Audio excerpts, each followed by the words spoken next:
Bienvenidos a la segunda temporada de La Ciencia de la Fertilidad, un espacio de la Asociación Mexicana de Medicina de la Reproducción, donde acercamos la ciencia reproductiva a un lenguaje claro, humano y confiable. Aquí conversamos con especialistas de los temas que realmente importan en la consulta y te ayudamos a entender mejor tu fertilidad, ya seas paciente, médico o estés formándote en esta especialidad. Porque cuando la información es clara, las decisiones son mejores.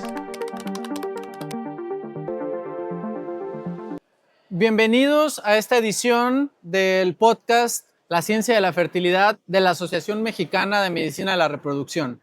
Hoy nos encontramos en Puerto Vallarta, Jalisco, en el congreso número 62 de nuestra asociación y tenemos grandísimas personalidades. El honor de tener al doctor Juancho García Velasco, que es el director científico de Grupo IBI, nos acompaña desde Madrid. Y bueno, básicamente tendremos una plática súper interesante de mucho de cómo se vive en Europa la reproducción asistida, de mucho de cómo se vive en el grupo IBI. Y bueno, vamos a resolver un montón de dudas para que ustedes también dejen sus comentarios, dejen sus preguntas y tengamos una plática muy amena, como sucede en todos los capítulos del podcast. Incluso tener un poco, ver otra cara fuera de lo científico a Juancho García Velasco. Y bueno, que sepan que tenemos mucho por presentar en este congreso, en estos episodios. Alex. Doctor, muchas gracias por... Yo sé que está corriendo, sé que ahorita tiene otras cosas. 20 minutitos. Encantado. No, muchas gracias por venir, porque no es la primera vez que está. Y muchas gracias por aportar conocimiento a la asociación y considerar que esté aquí. De verdad, muchas gracias. Gracias a vosotros, porque de verdad que es un auténtico placer y encontrarse con amigos que tienen la misma forma de pensar es un gusto. Y México es un país estupendo para venir siempre. Gracias, No es la gracias. primera vez en México, ¿verdad? No. Yo hubo una época que venía mucho al Pacífico, a Guanajuato, a León, a Guadalajara. Luego, por líos de trabajo, dejé de venir tanto y ahora he vuelto a vuestro congreso los últimos 3 años y de verdad que es un placer. Y siempre que vienes es una mezcla de todo, ¿no? Un destino maravilloso, un programa, creo que hacéis un programa fantástico. Gracias. Ponentes muy buenos, temas muy, muy interesantes donde siempre se aprenden cosas, ¿no? Y luego un ambiente muy agradable, ¿no? Muy acogedor, que bueno, casi voy a decir vacaciones, que no son vacaciones, pero... ¿Qué tal el calorcito, la playeta? Una gozada, eso siempre, ¿no? Yo que vivo en Madrid, que hace un calor, no tenemos playa, cuando vienes aquí, esto es... Riquísimo. Lujo, sí, lujo. Súper. Oiga, doctor, muchas gracias. El día de hoy, para quienes nos están viendo, pues todos sabemos que tiene mucha importancia y relevancia pues las gonadotropinas y la estimulación que utilizamos, ¿no? Y hoy nos presentó una plática muy interesante de una folitropina alfa y me gustaría que nos platicara un poquito de su experiencia, cómo la usa, qué dicen los artículos, por qué la diferencia y toda esa parte. ¿Cómo se vive? Porque creo que esta folitropina ya tiene mucho tiempo en Europa, ¿no? Sí, este producto es una FSH recombinante y nosotros participamos en el desarrollo de esta molécula cuando pertenecía a otro laboratorio, a Phenox, un laboratorio suizo. Estuvimos en fase 1, fase 2, fase 3 y siempre se compara con el grupo control, patrón oro, ¿no? Que está en el mercado, que es la recombinante primera que aparece, ¿no? Esto fue 2013, 2014, 2015 y a partir del 17 más o menos ya salió al mercado. Y es verdad que es un producto, esta FSH, el Cinfola, podemos decir el nombre comercial. Sí. Es FSH recombinante. Cuando lo hemos utilizado al inicio, lo primero que buscas en un producto nuevo es que sea por lo menos tan bueno como lo que ya usas, ¿no? Si es mejor, fantástico. Claro. Pero que no pierdas Que no nada. pierda. O sea, no hay inferioridad, vaya. Exacto, no hay inferioridad. Hay una equivalencia y lo que vimos es que era exactamente igual en farmacocinética, farmacodinámica, pero también en resultados clínicos, ¿no? Que es lo que al final nos preocupa. Tú lo que quieres es ofrecerle a tu paciente lo mejor que puedas para que se embarace en el menor tiempo posible, ¿no? Y esto es una FSH recombinante que es exactamente igual en eficacia, exactamente igual en molestias, exactamente igual en resultados de estimulación ovárica. Y tiene una ventaja adicional y es que es muy cómoda, que es una cosa que a veces no pensamos, cada vez pensamos más, ¿no? Lo que es lo que llamamos la experiencia del paciente, ¿no? Pero olvidamos esa comodidad. Claro, porque dices, bueno, pongas esta medicación y ya le explican ahora cómo se mezcla. El paciente ya casi que tiene que mezclar el polvo con el líquido y joder, la jeringa y quieras que no es un motivo de estrés. Y si pensamos más allá de la eficacia, que es lo más importante, la eficacia es exactamente igual. Y luego tengo un dispositivo que es sencillo, o sea, viene precargado, es de dosis única, no tengo que estar cambiando nada, me va a permitir no cometer errores. Y encima tengo una aguja que es más pequeña, con lo cual el pinchazo molesta menos, a la misma eficacia. Claro, pues, eso es lo que les ayuda. Claro, claro. Eso ha hecho que nosotros lo utilicemos muchísimo. Nosotros trabajamos con todos los laboratorios, lógicamente, como cualquier médico. O sea, tú, como decimos siempre, el sol sale para Para todos. todos. Claro, Con sí. lo cual, todos tenemos que trabajar con todos, salvo que el producto no te guste, o no sea bueno, o no funcione. Y nosotros en el grupo IBI estaremos haciendo casi un tercio de todo lo que hacemos Con esa. con esta FSH. Sí. Y aprovechando eso, lo usan en normorespondedoras, baja reserva, en cualquiera. En O sea, cualquiera. no hay Es diferencia. que no hay un producto mágico, ¿no? Exacto. Claro. Este es el que a la baja respuesta le va mejor. La baja respondedora es una paciente que es baja respondedora. Va a hacer Como pocos ese. ovocitos, le demos lo que le Le demos, ¿no? demos. Entonces lo que hay que intentar es que su experiencia sea lo más agradable Amena. posible. Pero bueno, uno prueba y si un protocolo no te va bien, pues cambias y esta es una alternativa o una primera opción igual de buena. Claro. Y lo probamos en normo-respuesta. De hecho, hemos presentado datos, por ejemplo, casi 4.000 ciclos que hemos hecho en donantes de ovocitos, donde va muy bien, porque son pacientes ideales. En edad materna avanzada hemos presentado datos en una media de pacientes de media de 40 años sin PGTA, va exactamente igual de bien. Ok. Es decir, que no hay un No hay un una perfil, diferencia. no hay un perfil de paciente ideal, sino que cualquier paciente que requiera FSH recombinante puede ser candidata, ¿no? ¿Cómo Perfecto. se vive un poco hacer estos estudios en las pacientes, por ejemplo, en Europa? Que yo creo que es una de las cosas que platicábamos en uno de los capítulos. En México quisiéramos poder tener un poco estas pláticas de decir, no, hicimos en tantas miles de pacientes esto y observamos esto y vimos que nos va a ir mejor con esto. ¿Cómo se vive hacer usted que es director científico, pues trae toda esta información? ¿Cómo se vive hacer un estudio con un medicamento, en seleccionar al tipo de paciente, en decir, ok, sí vale la pena, no vale la pena? Bueno, es una muy buena pregunta, porque es verdad que sobre todo las generaciones jóvenes yo creo que tienen todavía más ambición de hacer investigación con conexiones internacionales y entre el propio país, ¿no? México es un país inmenso, hay un montón de grupos haciendo reproducción a muy buen nivel desde mi punto de vista. Entonces ahí tenemos como dos tipos de estudios, ¿no? Los que hace la industria farmacéutica para entender si su producto funciona o no, que suelen ser fase 3 o fase 4. Claro, y es muy fácil porque la industria farmacéutica va a financiar el ciclo y el paciente va a entrar al estudio porque le pagan el ciclo. Eso ocurre muy pocas veces, pero cuando ocurre es fácil para el médico explicar al paciente que hay un producto que puede ser muy bueno, los datos clínicos son buenos, el ciclo no te cuesta dinero, pues fantástico, ¿no? Pero eso es Disneyland, o sea, eso no Claro. existe habitualmente. Sí. O sea, la realidad cuál es, que luego tú tienes un paciente donde no viene a hacer un ensayo clínico contigo, el paciente viene a que tú le embaraces. Claro. Y entonces, claro, cogemos datos retrospectivos de series grandes y entonces ahí hay que tener en cuenta, yo creo, algunas cosas. Lo primero es la calidad de los datos, es decir, que tengamos un registro electrónico bien dotado, es decir, que podamos saber que cuántas pacientes empiezan, cuántas cancelas, cuántas llegan a transfer, cuál es la tasa de gestación, que esa base de datos sea sólida.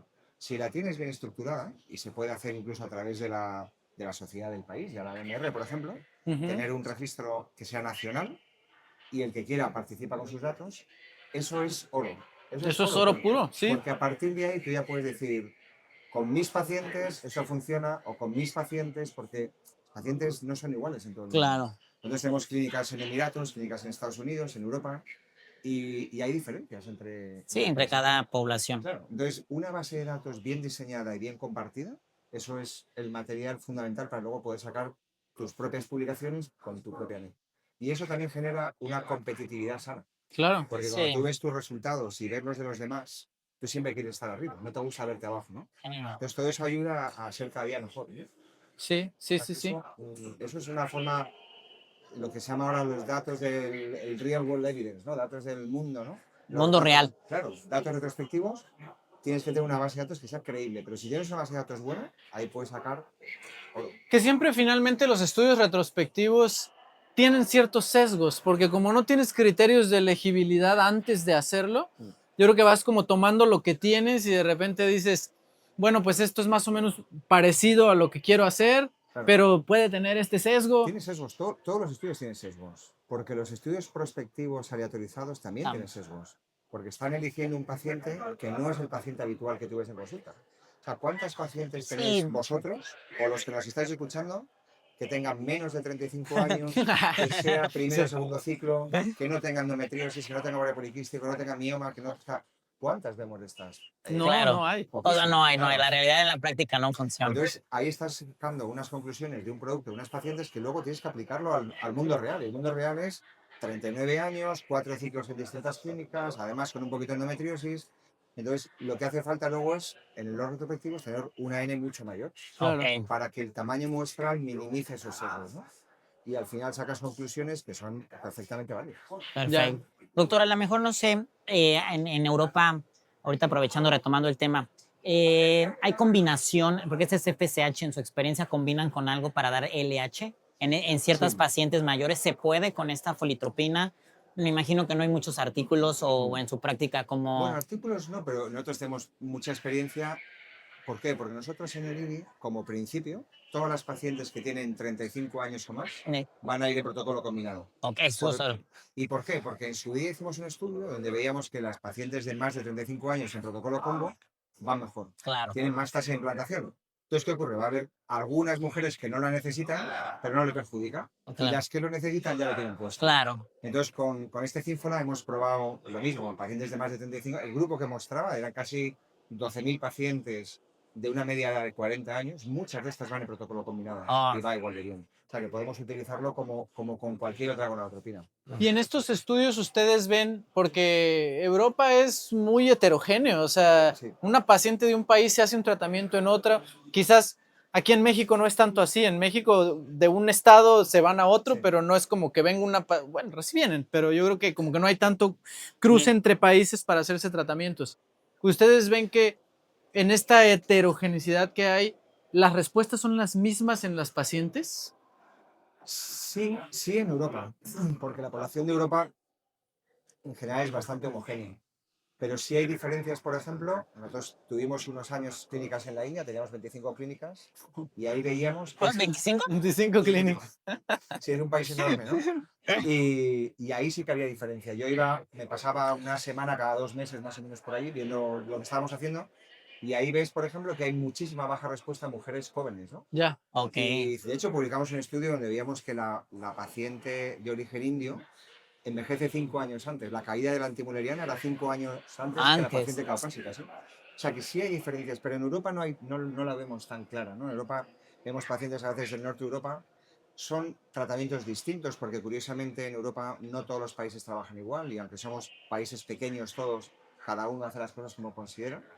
Pero la paciente en sí es bastante homogénea, en general es Ya. bastante homogénea. Sí hay diferencias con pacientes de distintas razas, donde la etnia cambia, Claro. ahí sí que hay, y eso probablemente justifique los resultados distintos en distintos países, no solamente la parte técnica, que por supuesto, Claro. calidad de laboratorio, en fin, todo lo que sabemos, pero probablemente la etnicidad también tiene un peso que cada vez se le da más importancia, ¿no? Sí, Sí. sí. Sí. Doctor, ya para terminar y para no quitarle mucho tiempo, si usted pudiera escoger no sé, pedir un deseo, ¿qué le gustaría la mejor folitropina? ¿Que tuviera qué?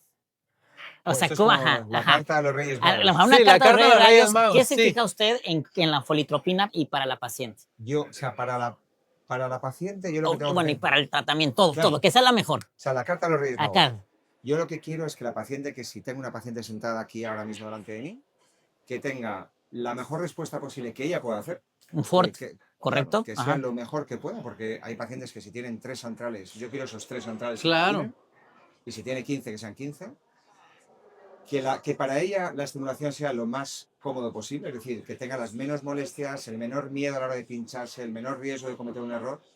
Si pudiera ser oral, sería Ufa. soñar, Sí. O pero unidosis o monodosis. o monodosis, Pero pero control. tampoco terminó de funcionar. Ah, exacto, no. Sí. Y sobre todo eso, no solamente que tenga la respuesta que yo quiero, sino que la experiencia para la paciente sea la más sencilla posible. Esas dos Sí, cosas es lo ideal. Porque luego lo que va detrás, tasa de embarazo y demás, ya no depende de la estimulación, ya va a depender de lo que hagamos con esos laboratorio. ovocitos una vez los tenemos en el laboratorio, ¿no? Claro, O sea, la mejor respuesta que pueda tener de la manera más sencilla y más segura. Ese es el Yo perfecto. creo que una de las cosas, digo, a lo mejor opina igual, no sé, es que la paciente mientras menos invadida se sienta en medicamentos, pinchazos y en todo esto, quizás su tratamiento lo va a llevar con un poco menos de... sin ninguna duda. Yo creo que cada vez le damos más importancia, pero no puedo estar más de acuerdo contigo porque la experiencia del paciente cada vez pesa más. Hay pacientes que cambian de clínica solamente Por la mala, por, por, el por la mala dropout experiencia. El Sí. dropout es es muchas veces por una estimulación muy 60%. pesada, Sí, Claro, claro. un malestar muy grande, una sensación de no estar acompañada adecuadamente durante el ciclo. Y esa parte no somos muy conscientes a veces los médicos, pero tenemos que pensar en ella. El paciente pasa muchísimo tiempo con la enfermería habla con ella, cuando sale de tu consulta, se sienta con la enfermera y ese feedback lo tenemos que incorporar a hacerles la vida lo más sencilla posible, ¿no? Un poco Perfecto. como lo que pasa ahora con el ciclo natural para preparación endometrial. La paciente se siente cómoda. Claro, es que hemos pasado de hacer casi todo en ciclo sustituido a casi todo en ciclo natural. Y si lo piensas, dices, no, es que o sea, no era patient friendly, era doctor friendly. Era doctor friendly. Tú le pones KHS, claro, y tú te pones el día que estás, que te va Sí, bien, claro. que me evito el fin de semana. Ey. Claro, y esto no, esto es pensar en el Congreso. Claro, paciente. 100%. No, me Sí. tengo que ir a Puerto Vallarta, el transfer antes, pues no, ahora es el día que toca, el mejor día para ti. Si tienes reglas, ¿por qué te voy a quitar la regla? Si produces estrógenos, ¿por qué te voy a dar estrógenos? 100%. Si te puedo quitar la progesterona en la semana 6, ¿por qué te la voy a mantener hasta la semana 12? ¿no? Claro. Perfecto. O sea, es pensar en el paciente. Sí. Pues Aparte nada luego más. del cuerpo lúteo, lógicamente y tal, pero eso es lo Sí, que las ventajas del cuerpo lúteo. Pues de verdad, doctor, agradecerle, no Sí, sé. agradecerle muchísimo estos minutos de su tiempo. Son valiosísimos para nosotros y es oro puro para la gente que lo está escuchando, créame. Nada, un placer, de verdad que es un placer charlar con vosotros y si necesitáis cualquier cosa más, estoy a vuestra disposición. Muchas gracias, encantado de tenerlo aquí, de que nos dé sus consejos, sus tips y bueno, mucha experiencia. Encantadísimo. Muchas Muy gracias. bien. Muchas gracias, Pues muchas gracias a todos. Muchas gracias a todos. Espero que hayan disfrutado esta pequeña cápsula, este pequeño capítulo. Un honor de verdad tener a Juancho García Velasco aquí con nosotros. Estará acompañándonos en todo el Congreso, así que bueno, espero que sigan disfrutando mucho de las pláticas, del Congreso, de los debates y que siga siendo de mucho provecho para todos. Muchas gracias. Gracias, encantado. Gracias.